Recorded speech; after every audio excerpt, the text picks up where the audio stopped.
Hello and welcome to Experts Live UK Community Voices. This series is all about the people behind the Microsoft community, their voices, their stories, and how they got to where they are today. In each episode, I will sit down with guests and speakers from the Microsoft ecosystem, as well as sort of community leaders more broadly, to find out their journey, how they got where they are today, and hopefully learn a few things along the way. So whether you're just starting out in tech or whether you're deep into your career, this is the podcast for you. For real experiences, real voices, and real lessons. So, without further ado, let's get into it. I'm Bruce Cullen. I'm your host for today. And my first guest for today, who will also be a co-host for future episodes, is Mr. Geoff Ross. Geoff, hello. Hello. Hi, Bruce. How you going? I'm good. Thank you for joining me today. Tell me a bit about yourself and your background, if you'd be so kind. Yeah, well, I've been IT for quite a long time, most of my career. I did have a weird little dabble in teaching, but let's not talk much more about that. Ooh, wild. Yeah, I get that expression a lot whenever I mention that in the tech community. Yeah, and I like a lot of people started on the help desk, and yeah, and I've basically been working with Microsoft tools largely ever since. Brilliant. Well, it's great to have you with us. There's a sort of bonus reason why you're here, which is the whole Experts Live link, but we'll get on to that sort of a bit later on. Mm. Nate, I'll bring you in now. Welcome. Thank you for joining me today. Tell us a bit Yeah, about thank yourself. you. Yeah, thank you. So, interestingly, I didn't start out in IT. I'm actually a qualified mechanic by trade. That's what Oh, I did when I wow. left school. Um, through one reason or another, decided to start tinkering around with computers, which naturally led on to running my own business in IT. Don't Naturally. know Of how that course, happened. logical segue. But yeah, and then I guess like everybody else, sort of within the Microsoft community, that kind of led on to getting involved with those Microsoft technologies and then becoming, an SME in certain areas and things just snowballed from there. Sounds good. I'll do myself quickly as well, quite as well. So I'm Bruce. I did start in support as well, though going back quite a few years. The grey hair is kind of a testimony to that. Then after university, I went into software engineering, basically. Started off hands-on before moving into more of a product role. And I've been around the community, but Experts Live in particular, since 2018, 2019, something like that. In fact, I think it was Experts Live EU in 2018 where I first came across Experts Live as a brand and a thing. I think it was at that event I met you, Geoff, for the first time. Um, Where where was that? I need to know the location to place that in my Prague. I'm mind going to say timeline. Prague. Could be wrong on Okay. that. Sounds about right. It could have been. Yeah, yeah. So, Bruce, what was your pre-IT random other job that me and Nate had? Do you not got one of oh, those? well, Yeah, you I must have guess, something. of course, I've been employed I've been since I was 15. So I started out peeling fruit and veg. Okay. So completely random, selling TVs. I did that for a while as well. All kinds of random things before tech got me. Um, Is cool. So let's move on to Experts Live then, because some folk out there might not be familiar with what Experts Live itself is and what it sort of means.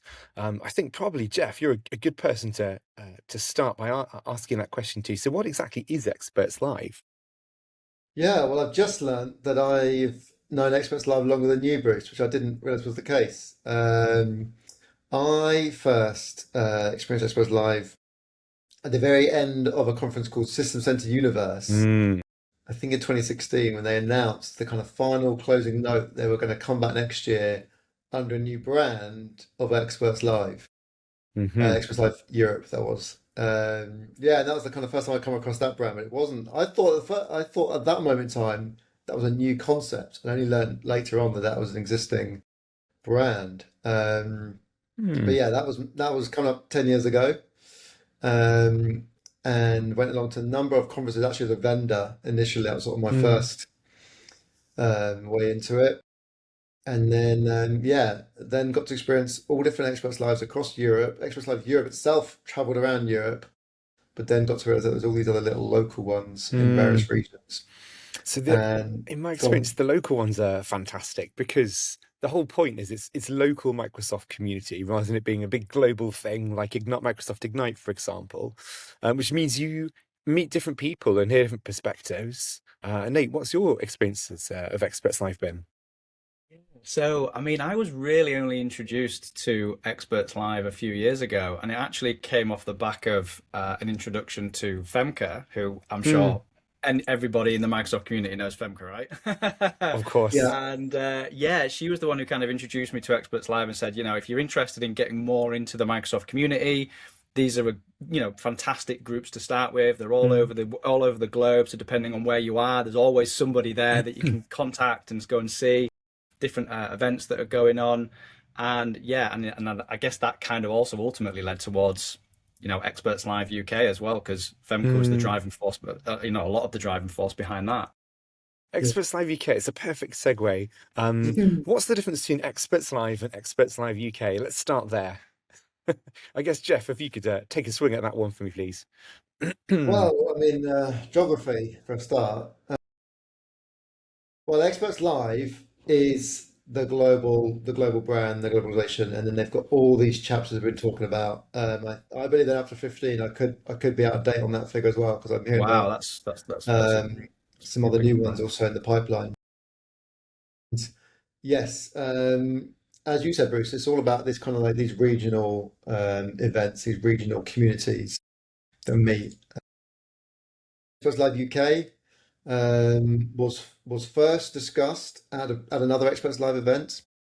A bunch of us were standing around debating why there hadn't ever been an Experts Live UK, despite the fact that at this time there'd been Austria and Germany and US and Australia and India, but never UK. We thought, why is that? And then the next question was, well, why don't we just do it then?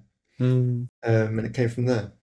Sounds good to me. The other thing that I remember about those sorts of early conversations were we were going to conferences like Experts Live EU, which was again geographically relevant, and it's meant to be people from the EU. But there were a number of attendees. Also, I was there as a vendor from the UK. Well, so there's clearly an appetite for Microsoft community shaped content within the UK. And that's how Experts Live UK was born, I guess. So, what's happened since its inception? What's Experts Live UK kind of done so far, and what's the future look like? You want to take that one, Jeff, or do you want me to No, you take go it? for it, Nick. Yeah, all right, cool. So, I mean, I guess, look, I mean, we've kind of already discussed that Experts Live is all about getting out there into the community and kind of bringing that expertise from the Microsoft community to people's doorsteps or as close as possible. That's the idea behind all the different chapters. And I guess when we started Experts Live UK, the plan was to start off with those smaller, close knit, user groups, and that's ultimately where we started. Right, we started with the user groups where we tried to do we tried to have a get together every 2 to 3 months where we'd cover a particular Microsoft technology area, get people from within the community, speakers to come in and share their experiences and their stories with other people that were interested. So ultimately, that's how we started out. We started out with those smaller, close knit user groups, and then I guess that snowballed into the first conference that we had back in September this year. Yeah. Hmm? This year, I that's didn't the think about one. that, but yes, yeah, September this year. Hmm. So yeah, Brilliant. The meetups, I can speak from personal experience. I've been at a number of them. I think almost all of them, possibly bar one, are a great way if you haven't been before, just to get to know not just the speakers, but people who are doing the same things as you in the trenches, who are having similar experiences, and that's part of the value to me of something like Experts Live. You can speak to real people about real problems they're actually having and figure out how they solve them, rather than just hear from the speakers. So yeah, and Geoff, I think speaking from experience as well, as somebody who certainly over the last few years, I would definitely consider myself more of an introvert. So being able to go to these user groups that we host for Experts Live UK, and kind of see the way people interact is a really great way to push people that maybe typically wouldn't go to these kind of events to go, because everyone's super friendly. It's a really relaxed atmosphere, and everybody's supportive of one another. So if mm, there's an element of, oh, maybe I want to do some sort of speaking session, but I'm really not sure. There's always going to be someone there to sort of help push you in the right direction, support you right with mm. that kind of vision of whatever it is you want to do. So yeah, back to the whole community first piece, I guess. And I think user groups, whether it be Experts Live UK or any other, and there's so many out there. It's just a great way to start getting involved in tech communities, in Microsoft community. An evening, a couple hours. You don't need to take time off work. You don't need kind of big budget, and you might need a train ticket and a couple hours. And it's just a great way to start meeting people, networking, learning stuff outside your kind of real day to day as well. It's a great way to kind of broaden your kind of technical understanding in various different technology areas. Yeah, Mm. absolutely. Just to that point, having those different chapters in different locations really helps with that. When I think back to when I first started trying to get out there in the community, I was just like, oh yeah, we'll go to all of the big conferences, and then what you end up doing is you're spending a ton of money to fly all around the globe, to go to all of these different conferences, and it's quite expensive, right? And it can be difficult from a timing perspective. So the fact that Experts Live has all of these different chapters in different locations, different places around the globe really helps with that. The other thing I find was sometimes with the bigger conferences, thinking of things like Microsoft Ignite, aside from the cost and how much effort it takes, is just they're too big for you to be able to meet people afresh. There's not that Yeah. personal, connection there, and which you do get very much so at a user group, but also for some of the smaller conferences as well. Which I think is so important. And just going back to something you'd mentioned earlier about speaking for the very first time, um, you know, a user group is a fantastic way to sort of get going there, because no one's born a natural speaker and has all of the knowledge and whatever as to how to present, and it comes from one trying it, but two having a community around you that can support you in your journey. So I think that's really, really important. It's a lovely little segue onto community in general. I'm going to ask each of you now what community actually means to you. I'm going to start with my own answer, just to give you thinking time, essentially. Um, Community for me, versus just tech events, is all about the personal connection. It's the ability to meet new people, to learn from them, but not in a sessions technical content perspective, but from their real experiences. How did you solve this real problem? And getting alongside people. And the second part of that is actually being able to give your experience back to that community. I'm involved in a couple, including obviously Experts Live UK, and that ability to give back has been very important. That can look like speaking, but it doesn't have to look like speaking. Sometimes it's being the guy that's on the door that lets people in. It's still valuable. Someone has to do that and enable others to learn. So that's my answer. I'm going to now ask that question. Let's go to Geoff first with that question. What does community mean to you? Thanks, Bruce.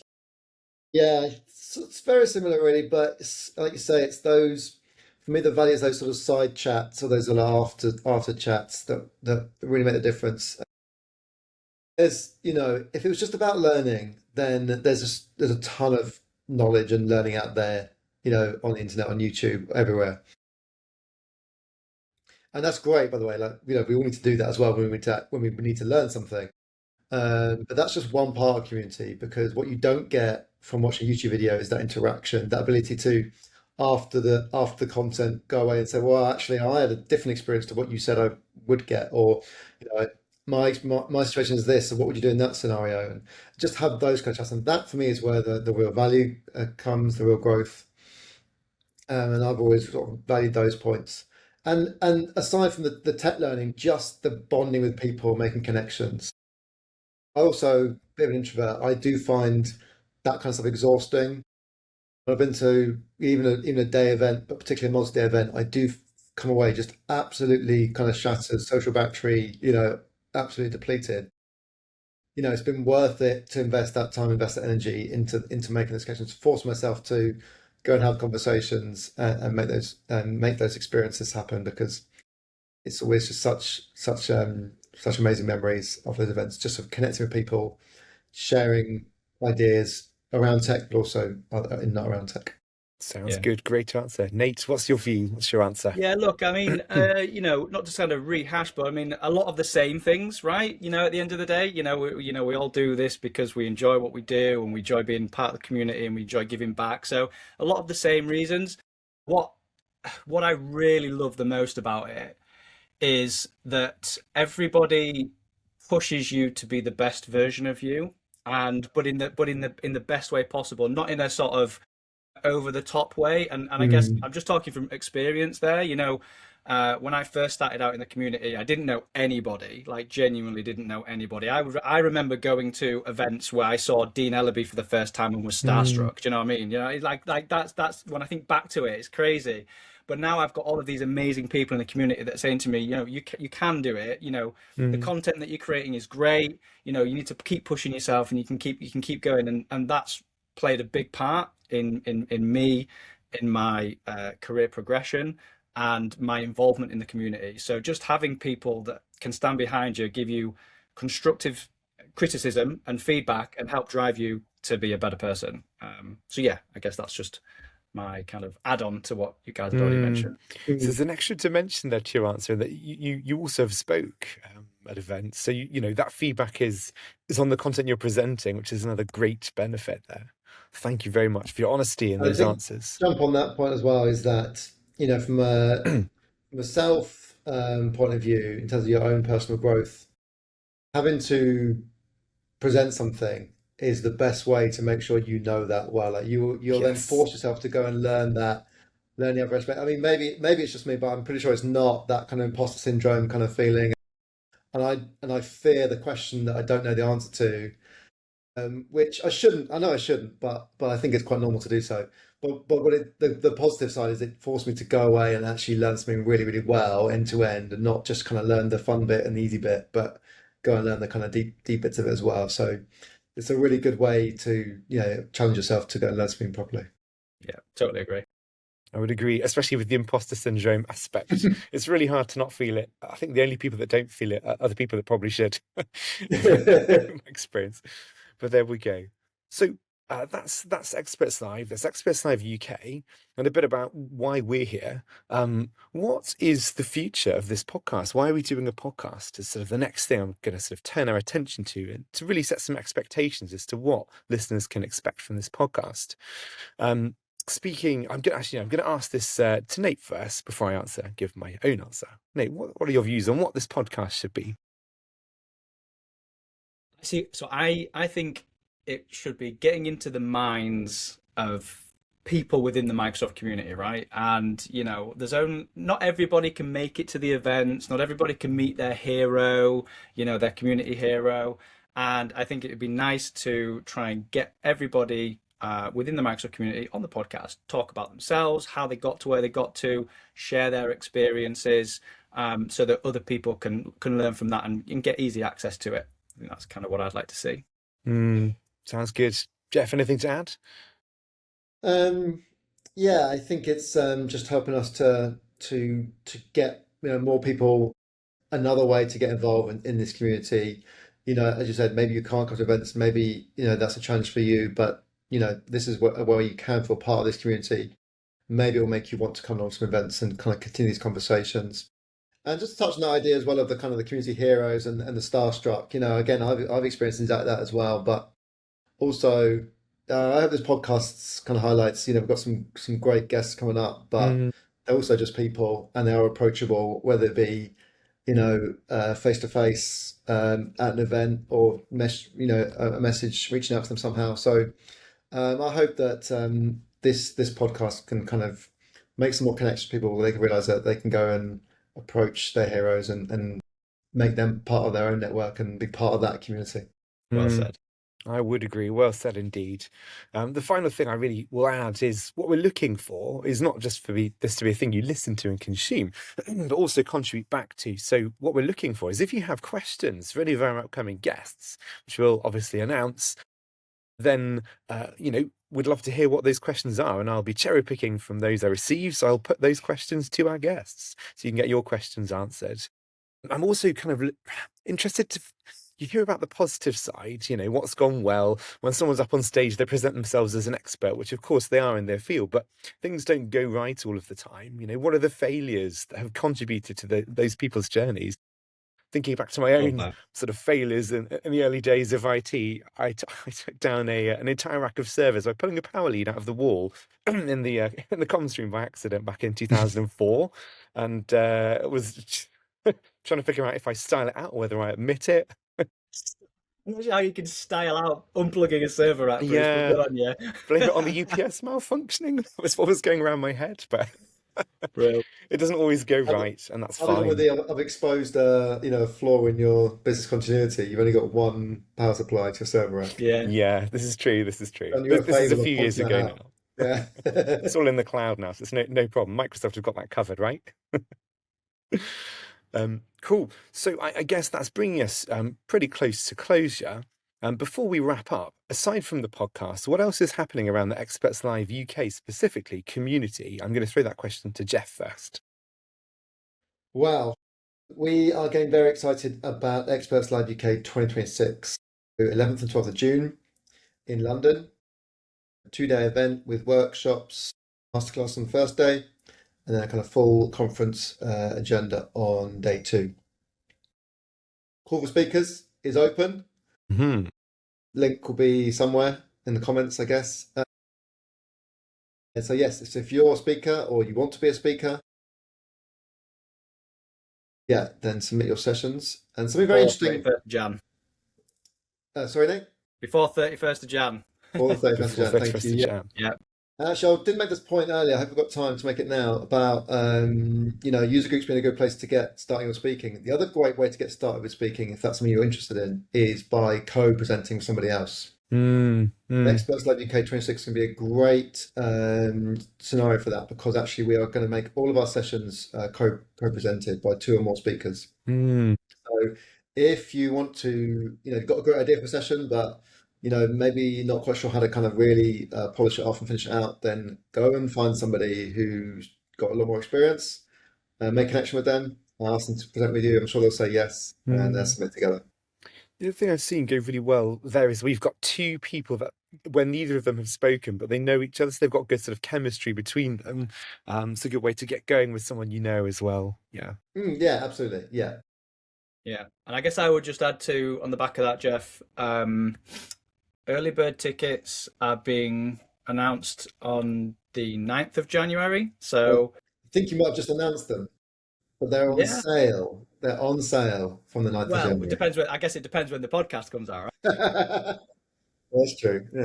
Yeah. Yeah. Okay. So you heard it here But yeah, first. That's so potentially everybody exclusive. keep their eyes peeled for sales of early bird tickets. That's the point. Sounds good. I'm sure all the links that people need are going to be in the comments, in the chats, in the description of this episode. But if not, everything is obviously on LinkedIn, and not hard to find. Google Experts Live UK or type it into LinkedIn, and everything you need will be there.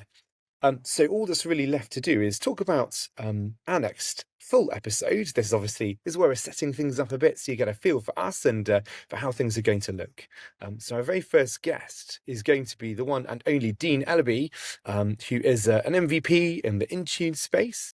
Currently works for Robopack, and I'm going to get deep with him and figure out how he got into tech in the first place, what his story is, and if there are any questions you would like to ask of him, send them in to us via LinkedIn at Experts Live UK, and I'd love to hear your questions. It also means I don't have to come up with all of them, so please do send those in, and I'll be joined by either Geoff or Nate. Not sure yet; we haven't figured it out, and we'll give Dean a good set of conversation and a good set of questions. So, any closing thoughts or comments before I bring things to a close here today? Not for me, really. Just go and follow the pages. Like you said, Bruce, there will be announcements prior to having the guest on, which will give any listeners or people who want to ask questions time to submit those, usually in the form of a LinkedIn post sort of announcing the guest, and then people can just leave the comments below, just maybe the quickest and easiest way to do it. But yeah, go and follow all the pages so that you can stay up to date with what's going on. Definitely. Awesome. Yeah, I'll just say, look forward to welcoming people, as part of the community, whether it be online, at an event, following us on LinkedIn, any way you want to engage. Look forward to making it an in-person relationship as well at some point. Yeah, absolutely. That's why Experts Live UK is really focusing on, is those in-person connections. Absolutely. Right. Well, That brings us to the end of this very first episode of Experts Live UK, Community Voices. A great thank you to Geoff and Nate for joining me today. You'll be hearing more from Geoff and Nate as we get into this podcast.